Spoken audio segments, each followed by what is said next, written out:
Hey guys, I know that you are like, man, I sure hope Greg sends me another video today. You're in luck. Here you go. All right, today's video is a quick video, hopefully, on what it looks like to just operate the two different stations, so you can kind of decide, okay, you know what, I think I might like that, or I might like this. So I'm looking at here's a Sunday morning example of what it would look like to physically be up here and running the Pro Presenter, the screens and lighting, or what it would look like if you're running the broadcast booth or this station.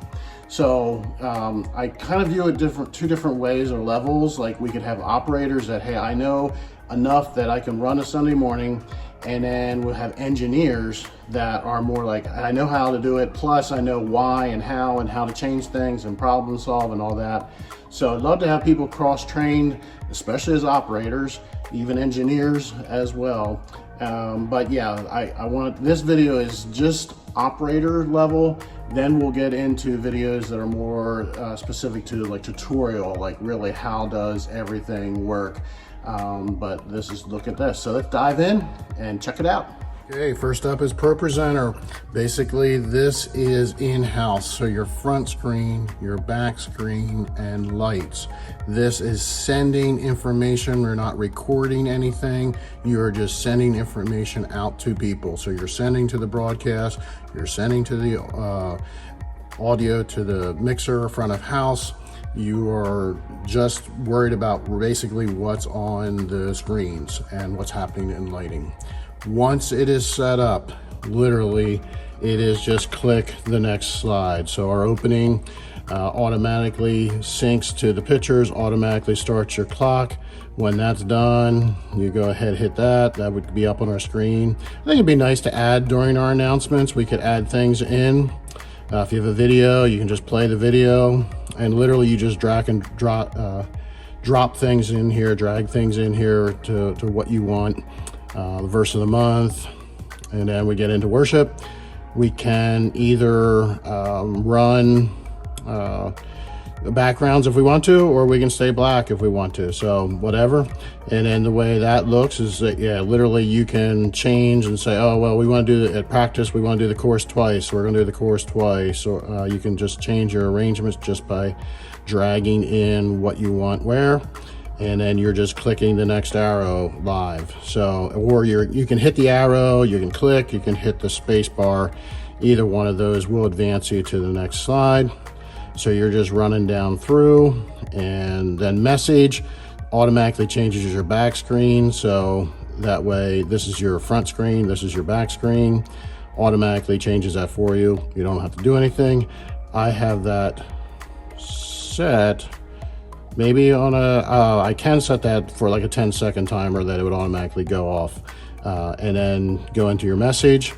And that's basically, I have it in as images right now, and you're just clicking through. The nice thing is you can see the next image, and so you could follow along, have the notes over here and follow along with everything, and you're just clicking the next. And then when we're done with that, go back into worship again, same kind of thing. This automatically have a worship prep that automatically changed the back screen for you. So you're literally, this person is clicking next slide. At the end, we have a, thanks for coming slide we could put up. We could also rotate our pictures again.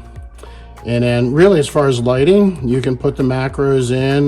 That's these little yellow things right here. So if you want, for the message, when we get there, you want podium and you want the house lights, you can just drag that over, and then that will automatically change. Or you can fire things from here if you want to override anything that you need to do. But that's kind of really what the person would be up here, would be running if you're in this position. So once it's set up, setting it up like during practice, I think for a little while I'll be adding songs, but adding a song, you can go to CCLI, or you can, once we have the song, you can literally just drag it in and put it in. And then you can choose your different arrangements. The standard arrangement, you can create a new arrangement. Like, hey, we want to start with the chorus first. So you can kind of, if it's something different, I would do a new arrangement and kind of build it from there. And then you can do, like if we're doing the song again, you could do that again and put, hey, we're just doing chorus only in the new arrangement and have that down later. Videos, all that kind of stuff, literally just drag in where you want them. And that's pretty much, this person, I would say it's important that they're just attentive to be following along, with the lyrics. When we're getting, starting the last line, go ahead and flip to the next one. You want to be ahead of people. And so that would be probably what this person needs to be doing, is really, you can't really doze off because you need to be consistently aware of what's happening in the room. But once it's set up, fairly easy to operate. So that is ProPresenter. And this, my friends, is broadcast station. This person is concerned about is what we are broadcasting to our live stream. They were receiving information from everybody. They are not sending any information to anybody other than what's on the live stream. So that's all their focus is, and that's all they're thinking about for the service. Running it, in general, everything goes from preview, and then this is what's live. This is actually program view. The green is what is actually going on live. And so how it would look, you could say, okay, I'm on camera 2. So I have all my camera 1s on this row and all camera 2s on this row. All camera 1s are in red, all camera 2s are in green to help as well. It also shows you what is actually active and what is actually, so you want to be queuing up stuff. I want to be on the orange row, so to speak, and then you can move it around. Now this, you do have to switch to whatever camera you're on. So you're on camera 2, and you can move things around if you want to, get them exactly how you want it. And then you can just cut or fade over. It'll automatically switch what you did have over there. So if you're doing something where it's just back and forth, you can be just kind of fading back and forth in between the two. So that's kind of how the cameras work. As far as the picture-in-picture and everything, you can fire everything from here. So these are overlays. This first row you really don't have to do a lot with unless you are not using these top buttons and you want to click on things. The overlays overlay on top of the program. So if you want to picture-in-picture, you would just fire that up, and that's going to take whatever ProPresenter is sending you. If it's the sermon notes, they'll put it there. If it's a video and you want to go full screen, you can go full screen. If it's lyrics, this ProPresenter, we're not paying for it right now, so we got that little warning thing. If we are doing lyrics, you just bring up number 3, and that would brings up the lyrics for worship. And this one here is if you want to, like, hey, we're going to have a portion, you can preview that and then cut that over if you want.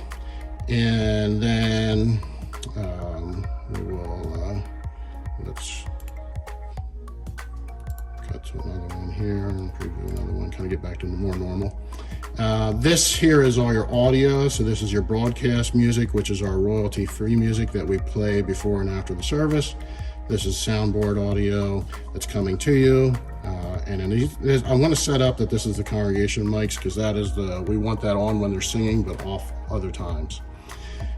So you can fire things accordingly, or you can use the iPad. We could make this also Stream Deck too. I just have this because we have an iPad, but this is set up to automatically do things like pre-service. You hit that, it'll automatically bring up the slides from what they're sending you with the countdown and everything. It automatically turn on the broadcast music. It automatically turned off the audio from the soundboard and the congregational mics.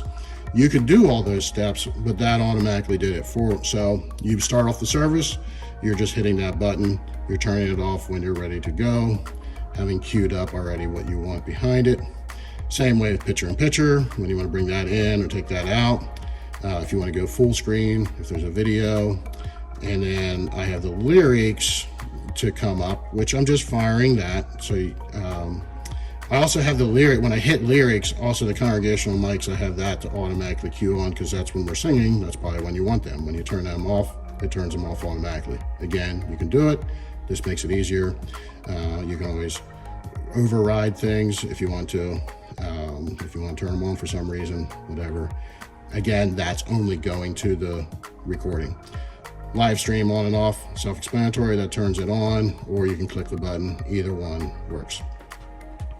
So I have it set up that you can click things, you send to preview, you get it how you want, you move it over by either cutting or fading, and that's, you know, pretty much how you would run the service. I do also have the iPad set up that you could run everything without clicking on anything at all. So you could, the green is what's in program, so 11 is already in, that's 11, and so I know I can go, well, I want, you know, 22, you know, oh, I want, you know, 20, you know, I want 19, but you know what, I'm on camera two, I want to, you know, move that around just a touch, and then you can cut, or you can move it around a touch here, you can hold it in, or just touch it, and because it's all preview, and then you can cut or fade, whichever you want from here. And so you can run really the whole service from here. Setting it up beforehand would be your snapshots like you normally do now. And you would be, you know, going to a snapshot saying, okay, that is 13, I'm on camera 1. Now you actually have to, because it's a snapshot and it's just a static image, it just saves the last image. You have to go to camera 1, hit the settings, go to the PTZ, and then you can move things around there again with the joystick or with those or with these buttons. They're all working. And then you would just update number 13. That would update that to the picture that you want. So during practice, you're setting up your presets kind of how you want. I put some message ones at the end of each one just to make it a little bit easier. So in a nutshell, that's how the broadcast end would work.